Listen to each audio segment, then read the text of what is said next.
वज़ीर-ए-आज़म नरेंद्र मोदी ने कहा है कि आज का हिंदुस्तान बड़े सपने ही नहीं देख रहा है बल्कि बड़े फैसले भी ले रहा है। हैदराबाद में saffron aircraft engine services India के फैसिलिटी का वर्चुअल इफ्तिताह के बाद खिताब करते हुए वज़ीर-ए-आज़म मोदी ने कहा कि गुज़िश्ता चंद सालों में हिंदुस्तान की हवाबाजी के शोबे ने बेमिसाल रफ्तार से तरक्की की है। आज हिंदुस्तान तेज़ी से तरक्की करने वाली घरेलू एविएशन मार्केट में से एक है। हमारे घरेलू मार्केट दुनिया की तीसरी सबसे बड़ी मार्केट है। आज हिंदुस्तान के अवाम की ख्वाहिशात आसमान को छू रही हैं। हिंदुस्तान फ़िज़ाई कंपनियों ने 1500 से ज़्यादा तैयारों का ऑर्डर दिया है। इससे अखराजात में इजाफा तो हुआ, लेकिन यह मुल्क की बेमिसाल बढ़ती हुई तरक्की की रफ्तार की मिसाल है। टीम साफरान को बहुत बहुत शुभकामनाएं देता हूं। साथियों, आप भी जानते हैं पिछले कुछ वर्षों में भारत का एविएशन सेक्टर भूतपूर्व गति से आगे बढ़ा है।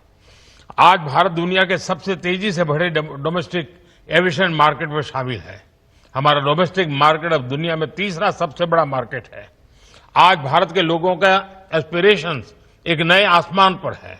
ऐसे में भारत में एयर ट्रेवल की डिमांड लगातार बढ़ रही है और इसलिए हमारे एयरलाइंस लगातार अपने एक्टिव फ्लीट को बढ़ा रही है।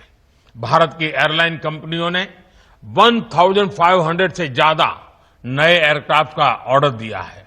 साथियों, भारत के एविएशन सेक्टर में तेज एक्सपेंशन के चलते maintenance, repair and overhaul MRO की सुविधाओं की जरूरतें भी बढ़ रही है। हमारा 85% एमआरओ का काम देश के बाहर होता रहा है। इससे खर्च बढ़ता था, समय ज्यादा लगता था और एयरक्राफ्ट लंबे समय तक ग्राउंडेड रहते थे। ये स्थिति भारत जैसे विशाल एविएशन मार्केट के लिए ठीक नहीं थी। इसलिए आज भारत सरकार देश के दुनिया के एक बड़े एमआरओ केंद्र के रूप में विकसित कर रही है। अब पहली बार देश में एक ग्लोबल ओईएम और अवसरों का उपयोग करें। फ्रेंड्स, आज का भारत सिर्फ बड़े सपने नहीं देख रहा, भारत बड़े फैसले ले रहा है और उनसे भी बड़ी उपलब्धियां हासिल कर रहा है। We are dreaming big, doing bigger and delivering best.